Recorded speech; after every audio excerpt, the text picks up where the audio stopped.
All right, now we're in there. Now we're in studio. Now we're getting live. How you doing today, Larry? Good? Yeah, man, hanging All in there. right. Excited to be here. I was telling my Facebook following that I'm going to be on here today, so I'm pretty excited, man. Yeah, so it's funny. We were just off live here, just a second chit chat, and I'm like, this is the most professional sounding audio that I've had so far. Every time I have guests on, I'm like, you've got to make sure the better the audio, the better it goes. And they use their phones and they put a headphone on it, which is better than not having one. But I'm just like, it's I can tell already just because you're in your studio, in your podcasting studio, that what a good one is going to be. I look in the back right there. I see all your little trinkets. I guess we're the same. You can see my Hulk and all that stuff in the back. But so this one up off to your, I guess it's my this way, that way. Is that a Star Wars? This one here, The little right over green your one shoulder. in the bottom down there. It's on the top. It's on the top by the light right there. I'm pointing like you can see. This guy here? Yes, yeah, right there. That is actually a 10-inch vinyl pop Joker. Oh, that's the Joker. Yeah, it's the Joker. And most of my stuff in the background, except for a few one-offs, is Batman related. And you're the Batman related one. 100%, man. Batman's always been my avatar, honestly. Even back when there's a picture of me, I'm like 4, and we can talk about it more later, but I had to have life-saving surgery when I was 4 years old. And just before I go into the hospital, there's a picture of me, and I'm standing there with a Batman T-shirt on. So, I mean, this goes way, way back. He's just always been my guy. So, that's awesome. So, who's the favorite Batman, though? Man, because mine's Michael Keaton. He's been my favorite since he did it. But what do you think? Keaton is the classic, man. It's hard to beat Keaton. I mean, definitely he's from my timeline, my generation as well, and I love what he did. But I got to go with Batfleck, man. I think Batfleck really kind of nailed the character. Did you? That's everybody has an opinion on that, on the Batman thing. It's awesome. It's really good. Yeah. So we got some people popping on now. So this is Larry Roberts, guys. This is an old friend of mine from way back in the 90s when I was really competing, and we have a mutual friend. And so this is Larry Roberts, now a podcasting coach and coaching of businessmen. And you're a fighter back in the day with martial arts, and so we get to talk about all that kind of fun stuff on your journey. So with no further ado, Larry, thank you for getting on the podcast with me today. I'm looking forward to this. And believe it or not, I reached out, right? I kept watching you, and I'm like, Larry's doing some podcasting. I remember when you first started it. I remember, and I'm like, look at him. He's doing this podcasting, because there's always been a thought process in my head. I want to do that. Yeah. And I think I just wanted to do it because I think I wanted to I started it because I wanted to have a legacy for my kids. You know what I mean? So they can see when I'm not here anymore, wow, they got all this stuff, all these episodes. They can continue watching their dad. They can see me talk and what some of the stuff that I grew up, and that's why I started podcasting. And so I know that. Why don't you introduce yourself on where you're because you're from Texas. I'll let you introduce if you're married and your family and stuff like that, and then we'll get into how you got started yourself in this thing. Yeah, man, cool. Thank you once again for having. I got to tell you, man, I got butterflies, and I don't get butterflies on podcasts very often, but it's just because of the level of respect that I have for you. And when we met way back, I think it was 97, 98 when we met. And, I thought I was the brick breaking cat daddy back in the day. And then you step on the scene, you come in for Mr. Arnold's martial arts extravaganza, and you show the world what breaking is really all about. And I was just blown away. So I've always had the utmost respect for you to be on your show today. It's really an honor, man. It's really great. So. But my name is Larry Roberts. I do podcasting and podcast consulting full-time now. Podcastboost.com is my website. And I live just outside of Dallas in a little suburb called Louisville. Lived in Texas most of my life. Early on in some of my single-digit years, the parents, they drugged me out to California, where we hung out in Stockton for a few years. But bounced back to Texas, I don't know, right there, maybe 9, 10 years old. And I've been here ever since. So... it's been an interesting journey during all that time, But I do have two children of my own. One's 29 and one is 26. My daughter is 29 and she just gave birth to her second child about 2 weeks ago. So pretty Oh exciting boy. there. Yeah, that's so my son just turned 29, and so I've got children the same age as you do, and so which means we're pretty much old. Yeah, That's what yeah, that yeah. We're means. pretty much old, man.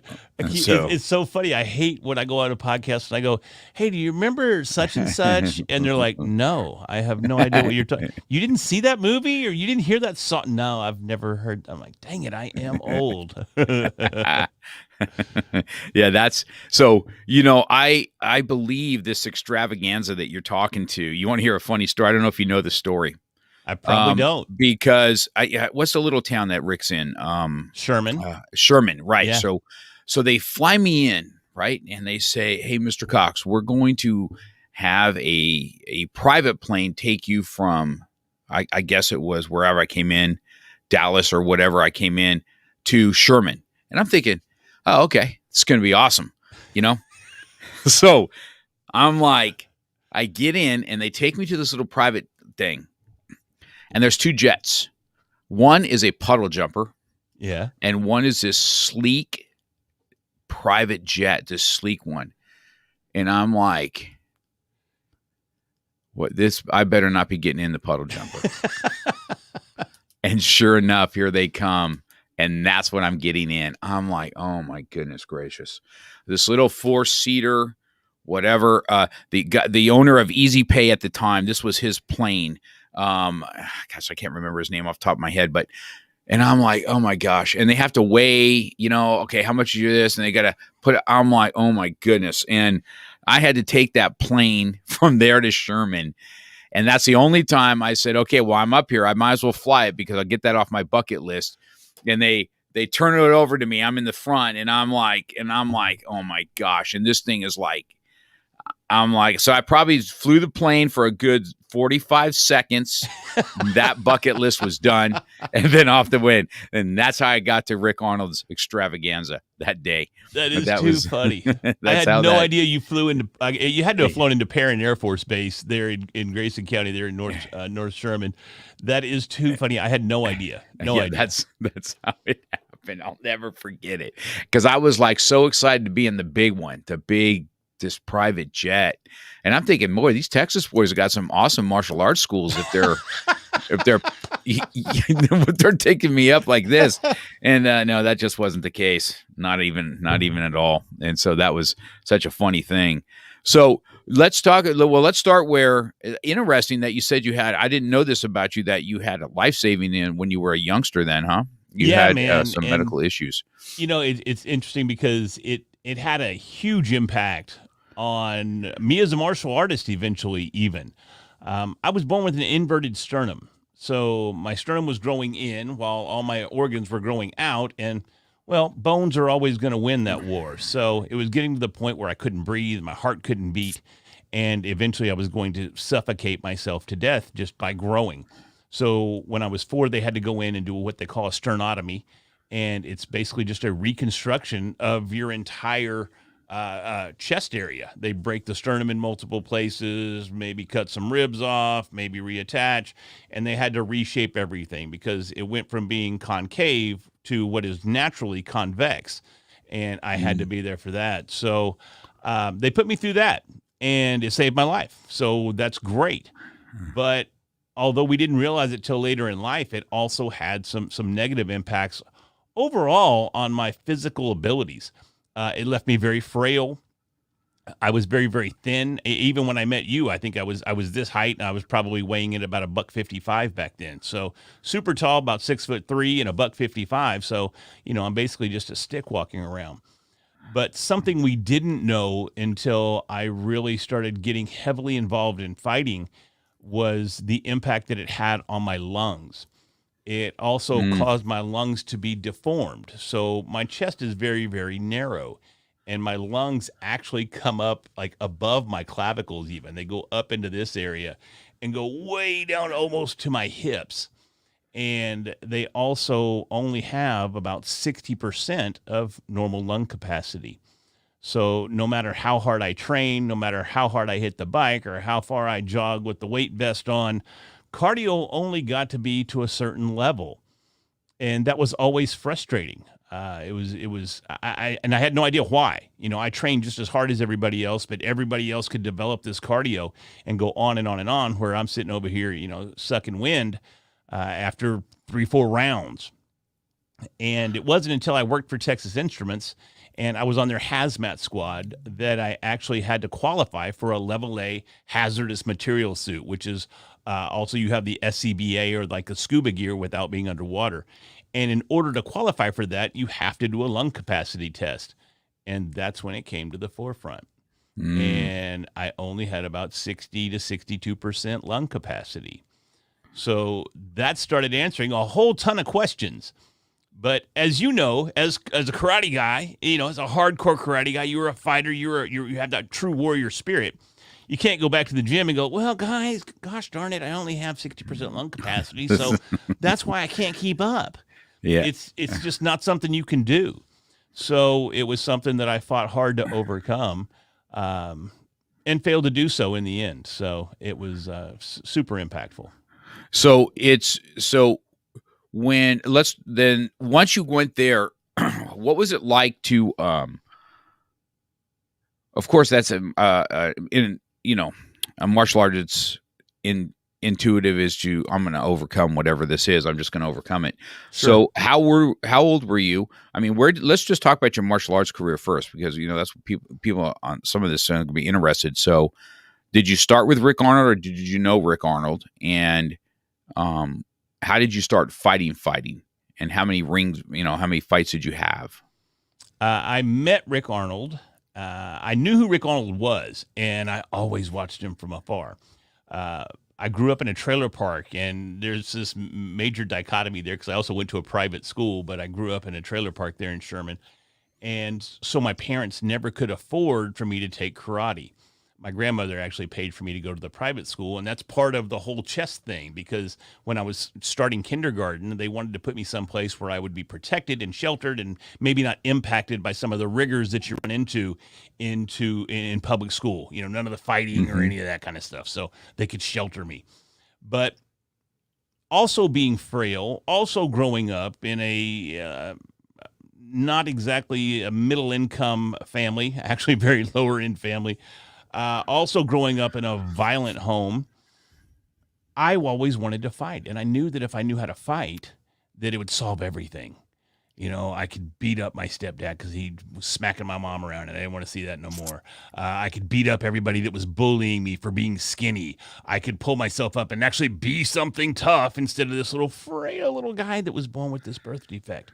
So martial arts and karate were always something that just fascinated me. And I always thought it was the solution to all my problems. I grew up in the 80s, early 80s. What's going on then? Ninjas are everywhere, bro. Ninjas are everywhere. And I thought I wanted to be a ninja. And even to this day, you probably know who Stephen K. Hayes is. Oh, yes. I'm friends with Mr. Hayes on Facebook. And how cool is that, to just somebody that I idolized as a child to be friends with on Facebook? So that was kind of cool. But anyways, you'd always find me just in the yard or in a tree or something, being a ninja or practicing this kick or that punch or whatever. And I got into a lot of fights as well in an effort to just kind of prove myself. But I didn't really get into martial arts until my teenage years, actually taking real classes. And I started off in Kenpo karate, and I started off with John West there in Denison, Texas. And man, the whole timeline is a little blurred there. But for Mr. West, he had a student named Phil Berthoff. And then I became a student of Mr. Berthoff, who was, I believe at the time, third. And when he passed away, he was fourth dan in American Kenpo. And then from Mr. Berthoff, I went over to Mr. Arnold. And at Mr. Arnold's, Jim really kind of taught me what the difference was between karate and fighting. He's a beast. Okay. Rick Arnold is a beast. No, there's no doubt. Yeah, there's no doubt about it whatsoever. And I still remember the very first night I'm training at his gym with the fight team, and they're putting me through the paces. And of course, being the new guy, you're probably going to get greenlit a little bit, see how tough you are, see if you come back. And they put me through the paces. And Mr. Chad Witcher, if you're watching this, Chad, I know you probably are. If you're watching this right now, he hit me. And by the way, Chad Witcher was a heavyweight at the time, probably about 220. Here I am, buck 55, and he hits me with this turn kick, catches me right behind the ear, boo, and down I go. I'm out. So that was my initiation into kickboxing / fighting, as compared to self-defense techniques, from the Kempo line of thinking. Yes. But I came back time and time again, and eventually earned their respect, and then eventually joined Mr. Arnold and joined his school at America's Best, and was there for several years. And we had a ton of excellent times. He took me from just being what I would say is just a karate guy going through the motions and thinking that he understood what was up, to actually, it's kind of hard to say it without sounding cheesy, but he was my guiding light to actually being a tough, like a man, like what we called a man back in the 90s. Things have evolved these days, but he helped me grow from being that young boy into understanding what it was like to be a man, what it was like to take responsibility for your actions, what it was like to persevere, what it was like to accept challenges head on and do exactly whatever is necessary to overcome those challenges and come out better on the other side. So he was just paramount in my evolution as a martial artist and as a human being.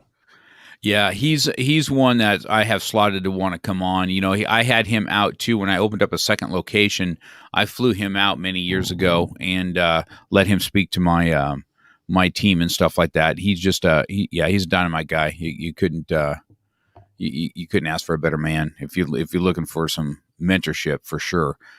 So he's strong guy, strong family too. Yeah. So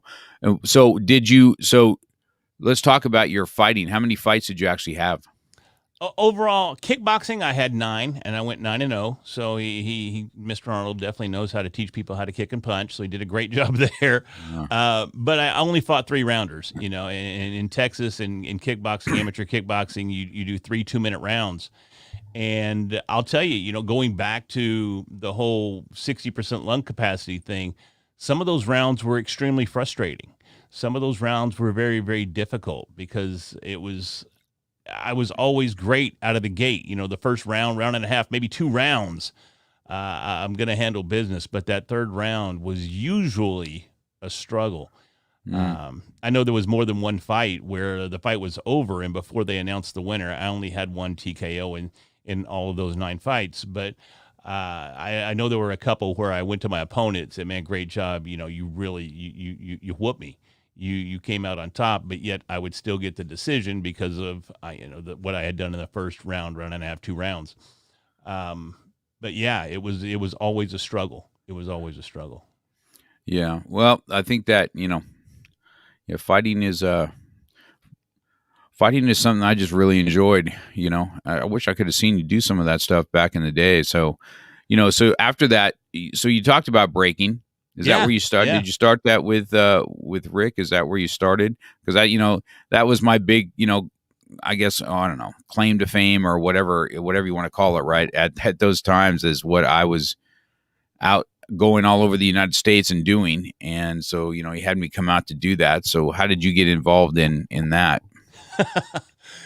Again, just all of martial arts was my obsession, and breaking is, a traditional part of martial arts. So I specifically remember the very first time I broke anything. I was at Grandma's house, and I went in her backyard, and she had her garden lined out in bricks, just regular bricks, red bricks. And I picked one up and kind of dusted it off and set it between 2 more bricks and just hit the dang thing as hard as I could. And it broke. I was like, "Oh, this is so cool." So as that started happening, I started increasing the breaks and increasing the technique. I would watch others that would break and try to pick up on it. Every once in a while, you could catch breaking on ESPN. Very rare, but every once in a while, you'd get a little ISK or something on there, and there'd be some breaking demonstrations. And I was just taking in everything I could and attempting everything I could to break anything that perceived to be concrete.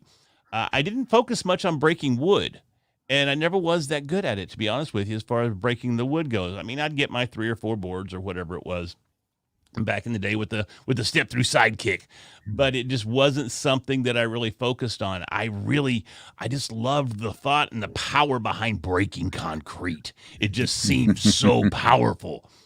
And Yes. when I met you, I had continued. I had just we had a dry run or a dress rehearsal or a family only type setup for that martial arts extravaganza, and I had done 10 of the scalloped gardening bricks that time. And that night that we did the extravaganza, I was attempting my personal best of 12. And I came up one short. The initial strike got 11. And then, of course, I followed through and got that last one after dusting off my shame and dusting off my embarrassment of the rubble, and popped that last one. And I remember that. But I remember it too. I remember I remember the show really well, and then because I have that on video. I've got it somewhere on VHS, but I don't know if it's even any good anymore. Every once in a while, I'll pop it out there from what that was. It was fun. Breaking was fun for me. I thought that Jason Flame had me on his podcast, and we talked a little bit about that, and I just felt that was something. When I first saw it, that I said I can do that, and it was hard to find somebody to teach me certain things. And then when you start doing specialty breaks, that's what really took off for me. And I had some world championships and stuff like that. It's funny, I don't talk about it like I used to. I mean, it was my life for a while, but I found out that in a long time that sometimes what was really important to me sometimes is not quite as important as what it is today. You know what I mean? All the trophies and all the acclimates, and I remember back at that time, it served my purpose for me back then, is because it made me feel like I was achieving something. So that's something I guess I needed. And, it was just something it was a pain in the ass. I'm not going to lie. I mean, every time we went out into another one, you had to go to Lowe's and you pick up freaking bricks, and then you got to make sure you have all that. And the tournament scene was what it is, but Texas boys now, I mean, that's San Antonio, Texas is where I won one of them. And I do have that on video, but that is, that's where probably some of the toughest breaking competition I ever did was in San Antonio, Texas. And that's where I learned about Dick's Restaurant.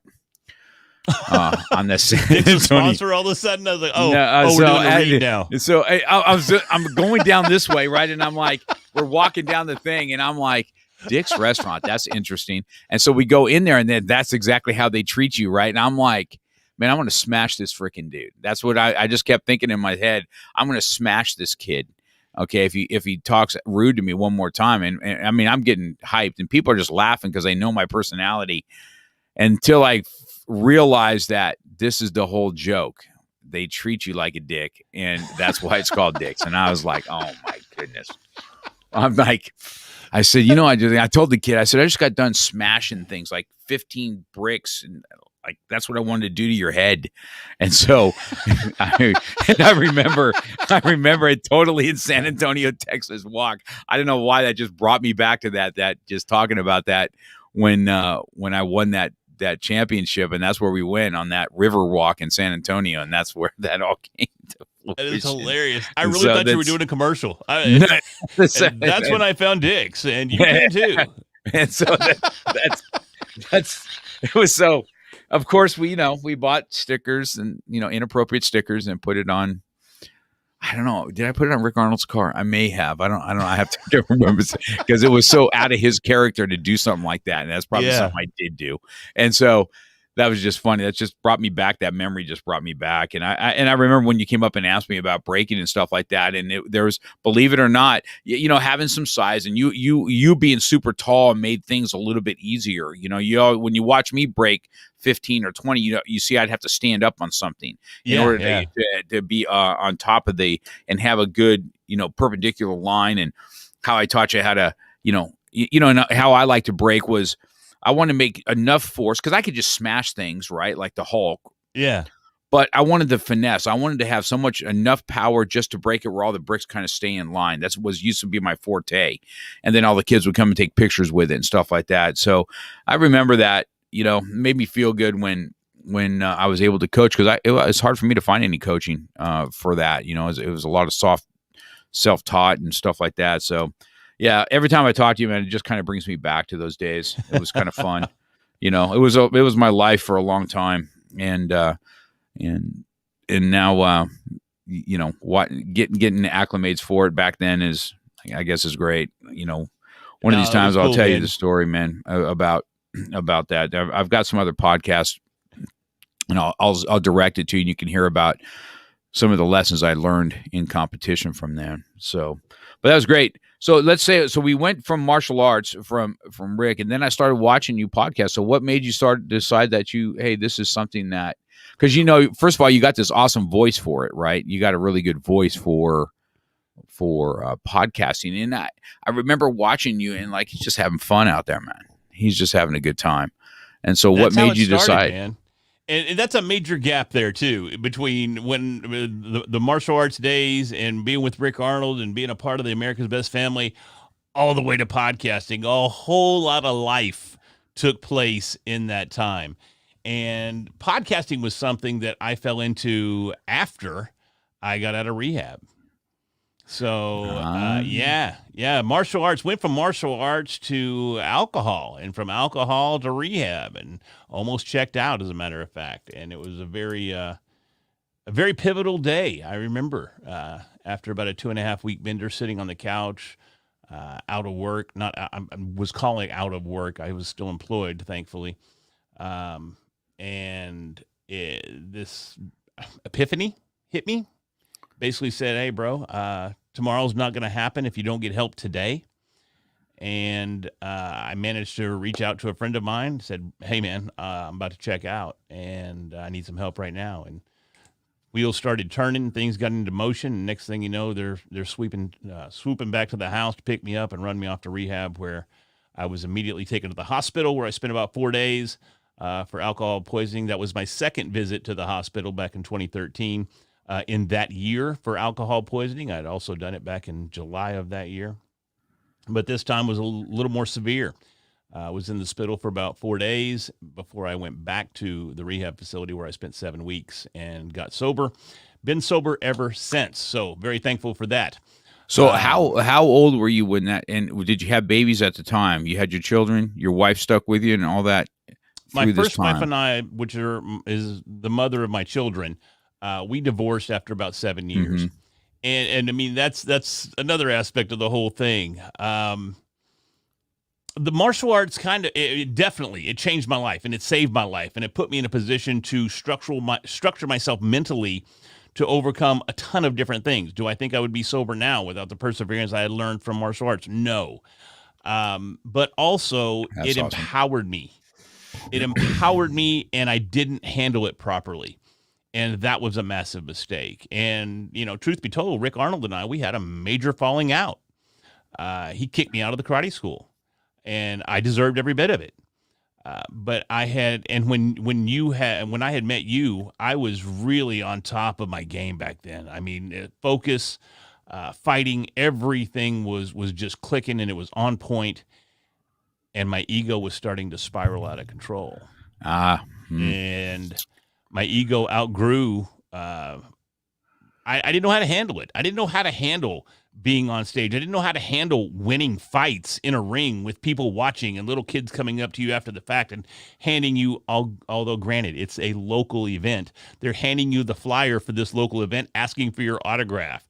I'm thinking I'm the cat daddy, man. I am on top of the world. I'm untouchable. I'm super cool, and everybody wants me. And it started to show. I mean, I remember specifically just a point karate tournament we went to in Oklahoma. And there was a kid there that I didn't really care for him all that well, but I did not like him. We just weren't really friends. We knew each other. And it's a black belt. It was a black belt match. And in Oklahoma, you can draw blood. So we were hitting a little bit harder than we probably should have been. And he hits me with a jump back kick, which that was not cool at all. I mean, Yeah. just square the chest, just that sucked, and wasn't that it hurt. It was just it hurt the ego is what it hurt. And we go back to the line, and I go from point fighting, I go right into kickboxing stance, and I go boom, I pop him with the right hand, his nose explodes, and I figure it's over. And I'm talking all kinds of trash, and I'm high fiving my friends, and ego, ego, ego. Well, this dude's tougher than I thought he was, and he comes back to the line. He just shoves some Kleenex in his nose and pops back to the line. So I'm like, okay.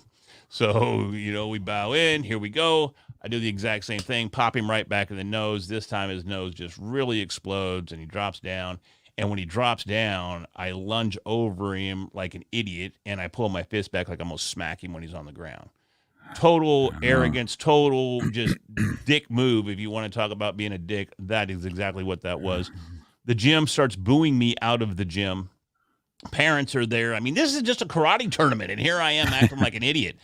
And Rick Arnold was very less than pleased, and I had driven to the tournament with Mr. Arnold, and I got myself an earful on the way back. And that was kind of the first time that it was really, really obvious that my arrogance and my ego were getting out of control. And it just got worse, and it just got worse. And eventually, I received a call from Mr. Arnold. He goes, hey, you need to go ahead and just put that key on under the back mat there at the school. He goes, you can either do that right now, or I'll meet you at 4 and you can give it to me personally. And that was more of him saying, either you go put it under the mat or I'm going to whoop your ass. So I said, all right, I'll be right there. And the key will be under the mat. So, and that was that. He kicked me out of the school. I was no longer welcome at America's Best, and rightfully so. And years passed, but I still continued to train.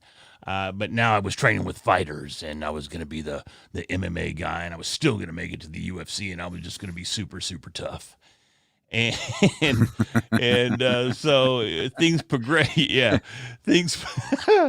Yeah, I laugh now, man, but it wasn't funny then. But things progressed, and I was training with like Pete Spratt and some other fighters, and we were just being tough guys in the gym. And I was training for a fight in Louisiana, and we had gone down to Houston, and we were training with we were at Saul Solis's gym. And if you know who Saul Solis is, I mean, he's a world champion trainer, trained the likes of Rico Rodriguez and Tito Ortiz, and I mean, he still trains fighters in the UFC to this day.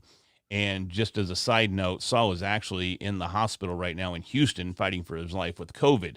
So best wishes to Saul, and prayers for Saul and his family as well. So I just found out about that 2 days ago. So hopefully he recovers from that. But we were down there training for a fight. I had a fight the next night in Louisiana, and I was rolling with Eve Edwards at the time. And Saul walks by. And we hadn't been rolling for long, but I mean, I am rolling with Eve Edwards, who was like the #1 lightweight in the UFC at the time. And he, of course, he's just tooling me. And I'm out of breath. And Saul walks by and he goes, your cardio's a bit suspect, bro.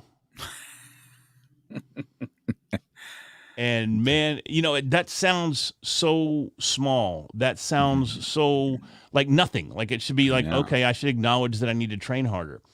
But what it did was it really reinforced the fact that you're not going to do this. You're not going to ever be on these guys' level.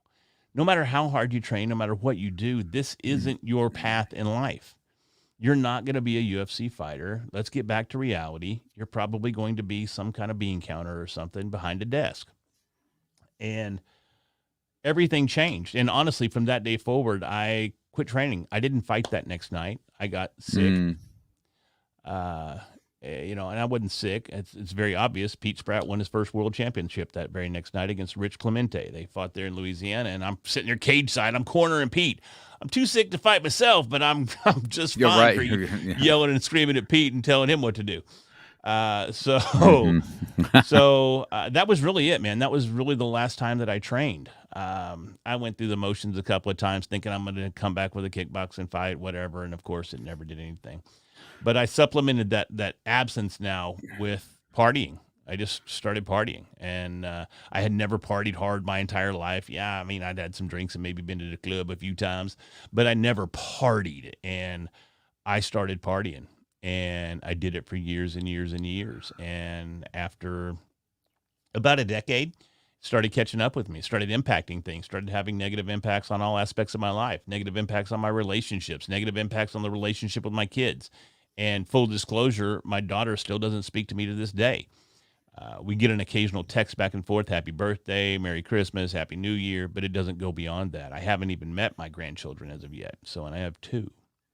My son and I, we speak regularly, but he lives in San Antonio now, and he's doing his thing down there. I haven't seen him. I haven't seen either of my children. This is rough to admit, since I've been out of rehab, and that was back in 2013. So I haven't spent any time with them since then. Still working on trying to establish that relationship again. Well, I think this is the kind of stuff that comes on my show, where this is real life stuff. This is the stuff that I had life-changing stuff, just like you're talking about, and martial arts helped it, and I went to the wayside on certain things a different way, and gone through divorce and all that myself, and know what that world looks like. But not having your children. So one thing I can say, if your children ever do watch you or whatever that is, how as I turned 60, one thing I can tell you is, what used to be, life is such a short thing that if there's any a time that amends can be made, I would certainly make that, because you can't make it after it's gone. You know what I mean? It's just one of those things that you got to live with. And so if they ever listen to you and I talking or something to that effect, it's just always amazing that as good as we can do in life, we do one bad thing, and it can haunt us and put a direction on personal life that just can't come back from. So, even sharing that is pretty awesome. You know what I mean? I think that, how with Rick, did you go back to Rick at all and make amends with Rick on how that went down? Or yeah, we did. We definitely did. There were several years that passed, and I don't remember who reached out to who, but since then we've worked together on a couple of his tournaments as well. He's brought me out. I actually went to Louisiana a couple of years ago and announced a big tournament that they had there. So we definitely stay in contact. We've seen each other, and we communicate from time to time as well. So yeah, see, I see. He's just that type of a man. He's super godly man for sure. Oh yeah. You know what I mean? And so he lives his life that way. So it doesn't surprise me. But even listening to your story on me doing the same thing on some students, and seeing how you talk about it now, and how you decided that you're going to redirect your life from there, and the impacts of our decisions. I mean, it's kind of heart-wrenching for me in here, man. I kind of feel for you down there. Well, I appreciate that. But one of the things that I like to tell everybody, Mr. Cox, is that just because, and I'm actually in the middle of writing a book now, which is basically stories of my life and lessons learned along the way, it doesn't necessarily define you. Mm-hmm. The mistakes you made before, they don't have to define you. The victimhood that you experienced at one time in your life, that doesn't have to define you. And those mistakes that I made in the past, and the ego overwhelming everything, that doesn't have to be my legacy. That doesn't have to be what defines me across time, and even when I'm gone. That doesn't necessarily define me. What I think needs to define each and every one of us out there is what we do today, what we recognize from the past, and the lessons that we learn from the past, and how we've taken those lessons and moved forward and excelled beyond where we were at our highest of highs, and most definitely our lowest of lows as well. Mm. And that's my message today, is it doesn't have to define you, man. It doesn't, coming with a birth defect, that doesn't have to define you. Having 60% lung capacity doesn't have to define you. Being divorced from my first wife, that doesn't have to define me. What is today? This week, as a matter of fact, I think Thursday. Is that the 19th? Thursday? Yes, It's my 20th wedding anniversary with my wife now. 20 years. So that's huge. And she stayed with me through all that nonsense. Yeah, that's awesome. Right? Yeah, that's awesome. So I would love for something like that to be the legacy. Let that be an example that no matter what you go through, if you have a strong support system, if you lift each other up through the good times and the bad, in sickness and in health, That's what the vows say, right? That's what they say. You can have that be your legacy, and that can define you. So that's kind of where Yeah. I'm headed these days, man. That's good. Well, that's such a story, man, that you get to. That's why I think that storytelling is so impactful for everybody. That when you're, that's why I called it what it was. Excuse me. Just real talk. Because there's stories about, in my world, there's story about that martial arts school has every walks of life that come in it. Okay, and they step into the mat, and it still happens today. Women that have been involved in extreme violence, and they're trying to overcome this, and they break down on the mat and they cry and they can't. Men that have cried on my shoulder, same as you and I have gone through major divorces, and still, I just had a talk last night with another gentleman, listening to his life story from his time in Vietnam and on, and it's just, I don't know. Life is awesome. Life is not Facebook likes. I can tell you that. Okay. Not at all. We took the selfie today. Hey, look at my arm today. Look at, I'm in the gym, and the rest of the day was shit. You know what I mean? So it's just, it's just, that's just, it's awesome to hear. So, cause I reached out to you, when I saw you get into coaching, because now you get, tell me that doesn't help you in your coaching when you start, when you get to talk to other people. Hey man, this is where I was, this is where you get to be. Okay. So you can't say. That's the thing, man. That's so cool because, I'm 49. I'm about to be 49 in 3 weeks, 2 weeks, I guess. The 30th of this month, I'll be 49. And 49 years, it's a bit of time on this planet. So it gives you an opportunity to have something to coach from. Right. Mm-hmm. Coaching is guiding. And I don't know who can guide you that hasn't had some sort of experience to be able to recognize where you're at on your path and guide you in the direction that you're wanting to go. And that's what podcasting did for me, man. It gave me that opportunity. I came out of rehab, like I said, back in, it was early 14, like January of 14. And I was lost for about a year. I was really just trying to figure things out, because even just functioning sober was a relatively new experience, right? Getting back into society, getting back and trying to make up for some of the massive, massive mistakes and the massive damage that I did all those years. And I eventually was coaxed into listening to Joe Rogan. Buddy of mine at work, he's like, dude, because I've never, even as an alcoholic, I never missed a UFC since 1993, November of 1993, when the UFC hit the scene.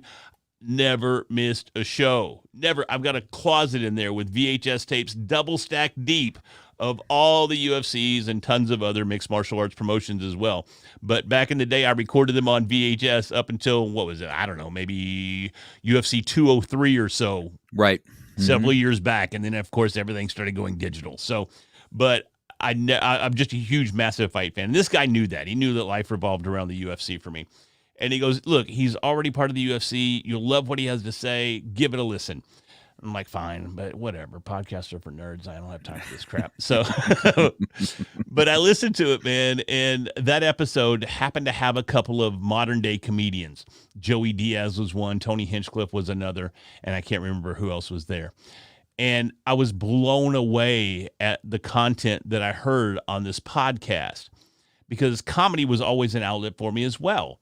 And of course, coming up from the 80s, we had some of the most hardcore comics ever back in the 80s, with the Dice Clays and the Sam Kinnisons and the Carlins and all those guys. The woke people could never deal with them today. No. And I mean, truth be told, Kinnison was getting canceled before cancel was cool. So, but I love the guys. And when I heard this content, I thought, oh my God, this is something that will give me that outlet that I want to do. So I started a podcast that was a comedy podcast, and it was blue. It was very blue. And it turned out to be great, though. I mean, we had tons of listeners. We took the podcast to a live stage. We turned that stage of the podcast into an open mic for comedians in the Dallas-Fort Worth area. And still to this day, it is an ongoing and one of the largest mics outside of a comedy club in the DFW Metroplex. Not to mention that my co-host, Jamie Gravy, just started 2 weeks ago, his residency as the opening comic for Eddie Griffin at the New Sahara in Las Vegas. And it all started on that podcast. How cool is that? That's awesome. That is an awesome story. So just once again, right? So these stories that you hear from people that start these little podcasts and what you started, that's awesome. And so, because I remember the comedy, man, because I was laughing, right? I was watching it going, this is freaking funny. Okay. And that's where I started. That's really kind of where I kind of kept an eye on what you were doing, and then continually watching. And then you started putting out there the coaching part of it, and that you're doing this. And I'm like, well, I'm going to reach out to him. You know what I mean? Because that's awesome. I feel that you can, if you go to a source that has some kind of idea or been down rocky roads, you can alleviate a lot of headache in what you're doing. Because I never knew where this is going to go. I don't even really realize how many people really kind of listen. You know what I mean? And then you get feedback, and I'm like, oh, maybe this is something. And then I've learned to really enjoy it, because I've got a lot of life under my belt, and I like hearing other people's life, and because we're kind of designed to do life together. And so if there's something that you have that is going to impact, something that you've said today is going to impact somebody. Because I have another female that was, I'm going to have her on one time, and I'll let her tell her story. But she was a hardcore. Matter of fact, she was such an alcoholic that I had one of my students, a CHP officer, that was in there when they blew, and he called me. He goes, "Hey, do you have a student?" And I said, "I do." He goes, "She just blew the highest ever in the whole thing, and she's still functioning." I said, "No, I'm telling you something. She is a beast of a specimen as far as hell, other than that. And she has completely turned her life around this last year and a half. Same type of story.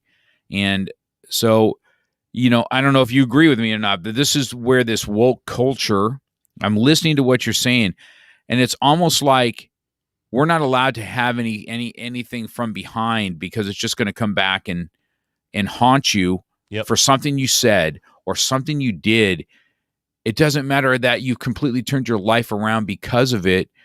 And I've told my own children, I said, this comes to a point where you're not allowed to make mistakes, or you have to hide your mistakes. You can't talk about your mistakes. You can't grow from your mistakes. You can't be, hey, yeah, I kind of used to use that word back in the day. I wasn't really realizing that could have been that way. And so, seeing, as a coach, when you called me, first of all, you have to have students that are coachable, right? To be a coach, you want to work with somebody that's coachable.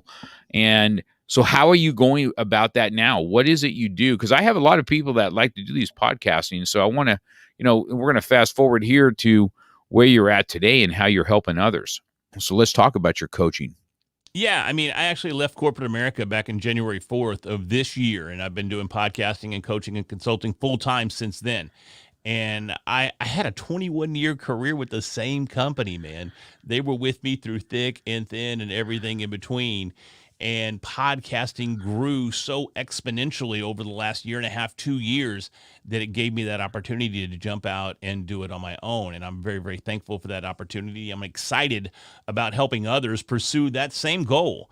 And I do that through my company, Podcast Boost. And, one of the things that I do that's so much different than I think most other podcasting, coaching, and consultants do is I help people realize their own unique gifts. I focus on the individual and what that individual brings to the table, regardless of what topic they're talking about. So we focus on creating a personal podcast brand. And that's so unique for everybody that's out there. Right now there's about 2.5 million podcasts as of July 28th. There's about 2.5 million podcasts out there in the podosphere. And about 20% of those are active. And that's because a lot of times people will start a podcast and they won't fulfill those maybe Joe Rogan-esque delusions of grandeur that they have when they come Yeah. on the scene, and they get frustrated and they quit. I try to help people realize who they are, where they're coming from, and what the biggest differences are between what they may perceive as their end goal. And we can keep that end goal, but what we might want to focus on is something just a little more realistic in the meantime, and understand that how the Joe Rogans get their $100 million contracts with Spotify, how the host of Call Her Daddy just got her $30 million contract with Spotify. Not saying none of that's feasible, because it is, but we got to keep it in perspective. And doing that and focusing on you and what you bring to the table for your ideal listener is the key in starting your own podcast and finding that level of success. Right. And I think that's what I called and I asked you, right? And that was one of the first questions you asked me. What is it that you're, and I remember I told you then, and I said, I don't really know. I just have all this experience in life, and I know, I know a lot of people that have great stories that I want other people to hear. You know what I mean? And I've gone through some, because, right, we could go down martial arts roads. I can go down weight loss roads. I can go down a single dad road, because I raise my own children, and what all those things, all that life that's been on top of me and what's molded me to be today. And so you asked me that same question, and believe it or not, I still I just don't, I don't know. I could see that I really enjoy this. I really enjoy this. You know what I mean? Listening to you, because today is right. Every time I get on there and you really get to learn about somebody else, I'm like, wow, man, this is there's some heart-wrenching stuff in there, and it makes you want to follow you even more and say, I know exactly where this guy came from and where he's at today. Or I hear the story. Hey, let me tell you something. I got a friend named Larry who's been down your same road. You need to listen to this. Listen to this, and then you get back to me. And after you listen. And so I think that just as a coach, I remember you asked these questions, and I still have those doubts. I really don't know. I guess people, I don't know, as a coach, do you feel that they don't know what they can really bring to the table? You know what I mean? I started this off as fun. You know what I mean? Yeah. So I don't know where it can go. I see that it grows. And I don't know if I'm all over the place when I'm doing my things, or if I should just focus in on one thing. So, I mean, that's how you go about coaching when you have people that are, I'm a great coach on the floor, right? I'm really good there, right? I can help take you from where you don't think you are up to this next level if you want to be coached. And do you feel that's how you coach? How do you coach? 100%. 100%. The big thing that I like to focus on is, what are your goals? Your goals, from what I'm hearing you say, Mr. Cox, is that you enjoy having these conversations. You enjoy learning more about these individuals that you have on your show, and you enjoy sharing their stories with others. That's exactly what your podcast is doing. And one of the advantages that you have that you may not even realize is you already have an audience. You have all of your students. You have all of that history with martial arts that's grown over the years. And people follow you for your experiences back in the day, all the way up to what you do today. And that built-in audience is so powerful. And it gives you the opportunity to do exactly what you're doing. Most of your episodes do have somewhat of a martial arts theme. So it speaks to the martial artists that are listening. Even if you don't have a martial artist theme in an episode or two, doesn't really matter, because you've got that built-in audience and you're doing exactly what you want to do. You're bringing heartfelt stories to the people that are part of your audience, and you're accomplishing your goals in doing so. Mm-hmm. Yeah. See, that's good. That kind of stuff just pumps me. You know what I mean? That's that coaching that, I like that. I like being able to be coached and where to go. So, and I think you do an awesome job at this. I mean, I've watched everything. I want to make sure that we have all your, I wrote down your podcast boost, and we'll put down in my show notes everywhere to find you, that, you have this ability to go to the next level when you have a coach that can take you, right? So here's the thing, like my journey right now is this Brazilian jiu-jitsu. I love it. It's just I didn't think at 60 years old I'll be rolling around with freaking 20-year-old kids and getting the and choke the crap out of them. It's awesome, right? But I have this coach that has I really relate to the coach, and so it's just been really a great journey. And I think that's where you're so invaluable, that you get to coach. Now, if people listen to you, they'll take you to the next level. And when I found out that this is what you do, I was so stoked that I have somebody that knows me and doesn't have a real problem of letting me know, hey, this is where I think you should go. Because I've taken to heart a lot of stuff that you've said. You've been super busy, so we haven't got to have another phone conversation about it. But I want people to know that that are out here, because I have other guys that like to do a lot of podcasting that listen to this stuff, that the available and where to direct yourself for your coaching and what it is. And so your podcast boost, what is that exactly? What is that website doing? It's helping others launch their podcast. I have a 6-week program that I've put together where we spend 6 weeks intense time together, and we figure out exactly what your goals are, exactly what your message is, and exactly who your audience is. And we go through every step of the process towards launching your podcast. So one of the things that I really like to focus on is planning the podcast during that 6 weeks. I like to say proper previous planning prevents poor podcast performance. Now, you may have heard of the 7 Ps. That's an old saying that has some military history to it, but just put a little tweak to it, just put a little tweak to it. So, but yeah, man, that's the big thing, is planning it out to so that you know exactly where you're going with your podcast. What are your goals for your podcast? Who do you want to reach with the podcast? And if you have specific goals in mind, if you're looking to leverage your podcast to not only find listeners, but also to find clients or grow your business or establish your brand or spread your message, we plan for that. So we know what to expect with each and every episode, and we know what to expect over time, so we can gauge where we're at on that path to our individual success. Yeah, see, that's just awesome. As far as you have Hopper on here saying he loved it. The P's are crucial.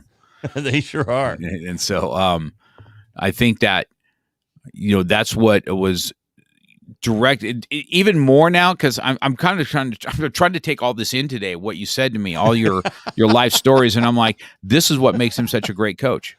You know what I mean? This is what's going to make, because there's in your stories on what being able to step out of a corporate world and do this. You know what I mean?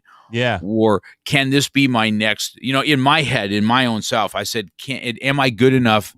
Will people listen to me enough that this could be my next level as I grow older, that I get to take all that experience now and put it into, something like this? Because isn't it awesome that you're in Texas and I'm here, and even this venue, this StreamYard, we can have this conversation where it used to have to be like, one-on-one in each other's space here, and what we can do with it. So I look forward and those that are listening, also friends of mine that have podcasts that do their own thing. I encourage you to reach out to Larry, go look at his stuff. It'll be in my show notes today, and make a phone call with him and see if it's something that you really want to do. So I'm hoping that we can get something out of that for you. So we have a few minutes left, because I was telling you, first of all, what's the red hat Supreme all about? Because you wear it in all your pictures, you wear it in your podcast. Is it just something you like, or is there something behind it?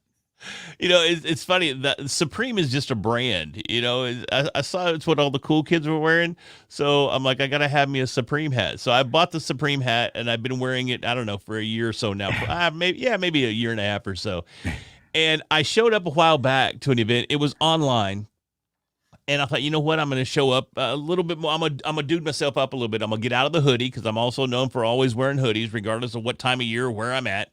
And the red hat and the glasses, which I got to tell you. Yeah. You know, little trade secret there, brother. That's funny. I'm not even saying you have to watch to see what he just did. I'm not even going to tell you what he just did. You have to be watching. So I showed up, man. No hat, no goofy glasses. I had my hair all did, and I had a collar on, and I showed up, and they were like, "Dude, if it wasn't for your background, we wouldn't even know that was you." So that was a lesson in branding right there, because I'm always in a hoodie, always in this hat, always with these glasses, and people recognize that look. You know, I just got back from Nashville week before last, and I was out there, and this was the look. I went to 2 different events. I spoke at an event that was so cool. It was called Nashville Rockin' Pod, and it was for rock and roll industry podcasters, man. It was the most awesome Okay, now that would have experience been ever. awesome. It was, man, Mark Goodman was there, Ricky Rackman from Headbangers Ball, and Matt Pinfield from Headbangers Ball. It was the best, man. It was so great to share a stage with these guys. And I showed up in this brand because it became me. That's why my headshots have this brand. I took a couple without the hat, but primarily you're going to see me in a hoodie, hat, and these fun little glasses here. So. And so that's exactly what I'm talking about. You're taking your coaching to being what it is, because this has caught me now, right? This has done exactly what you said it's going to do, because I see it everywhere. Okay. I saw it when you came on, and I'm like, okay, is the Supreme brand something that he has, or is this just what he's kind of doing in all your new headshots and all that? And I told you too beforehand, I said, you know, I have a lot of, you know, different things in life, right? And one of them was super weight loss. Okay. Yeah. And you know, mine came from a health issue, that getting blood clots was just kind of eye-opening to me, from an injury, not really developing them, and what that looked like. And I went on this journey, and then I've seen that you're talking about, like, you were super skinny at one time and you had this stuff, and then you've gotten, I don't know, maybe it was drinking. I'm not sure is what it was. It was after the alcohol. They put me on. When I first got sober, the facility that I was on also had outpatient services, and I continued to see the doctors there for years and years, actually. I don't know, I'd say I just got off all the meds this year, as a matter of fact. So they had me on a variety of meds, and I had done a ton of physical and nerve damage to my body. That's just how out of control I got. There was actually a point after rehab where I was walking with a cane because every joint in my body was just inflamed. It was horrible. So I couldn't move, and your body processes alcohol as sugar. And I also come out of rehab, and I hated savory flavors. I wanted nothing to do with savory flavors. So needless to say, I found solace in ice cream and candy and cookies and all these delicious things that I never even liked before. So before I knew it, matter of fact, January 4th of this year, I weighed in at 326 pounds. And that was like an eye-opener for me. I was like, holy crap, dude. And I'm seeing pictures of me, and my face is falling out from under hats. You know, it's just like, dude, you are freaking huge. So I had to step back, man, do something about it. So completely changed the diet, 180. I mean, just completely turned it around, opposite direction, eating super, super healthy. And to take it back to the old school karate days, man, I'm telling you, we used to get on a bike. It was an Echo Rogue, and it's a stationary bike, and it's got the handles. It's got the handles, dude, the CrossFit journey. Dude, and I started jumping on that thing. I couldn't do more than a couple of minutes in January when I jumped on there, but I started hitting it every day. And here I am today. I'm like 62 pounds lighter than I was 8 months ago. So we are definitely on that journey. Got about another 50 pounds to go before I hit my ideal weight, but we'll get there. We'll get there. Yeah. It was something. Losing over 110 pounds. I think I'm at 115 pounds. I think I've lost so far. It's awesome. When I look back, same was you. When I saw a picture at my son's wedding in June of 2019, I was like, I could have been fat bastard. You know what I mean? So I'm just telling you that it was not good, right? I was like, that is not a picture I want out and about until I'm like a lot lighter. Yep. And so that's one of those pictures I could step out of now. You do that for the thing, and And so I've always seen that it's just great to see as a coach that you continue on this. This is what I'm talking about. This martial artist thing, right? We have adversity put in front of us, and then we overcome it. Anything that we learned on the mat, or what we've done, and how to persevere, and how to take a punch, and how to get knocked down and get back up. I mean, this is the fighter's man mentality. Okay. Go ahead and hit me and push me and knock me on my ass. I'm going to get right back up in your face, and then there's nothing you're going to be able to do about it. All right? Because I used to hear it all the time when I broke. Oh, you break bricks. Bricks don't hit back. But right? I heard it all the time. But every time I told him, I said, I look at him and I said, yeah, but see, the man that's hitting him, he does hit back. So, and I'll hit back with a vengeance. You know what I mean? So I think that's such an inspirational story. And so I think I'm going to let you take the last reins here and talk as a coach what you think for people to, I just give a quick coach's talk to me, what you want to how to end the show.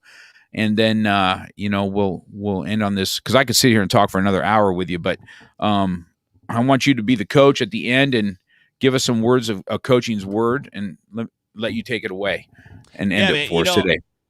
I think the message that I have for everybody, regardless of what you're doing, where you come from, what your history is again, I said it earlier in the podcast, it doesn't have to define you.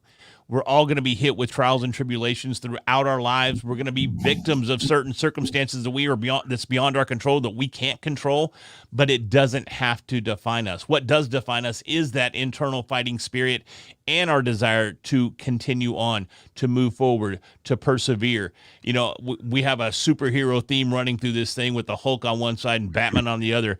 But I always think back to Captain America, and what was it? Steve Rogers, I think is his name, that actually became Captain America.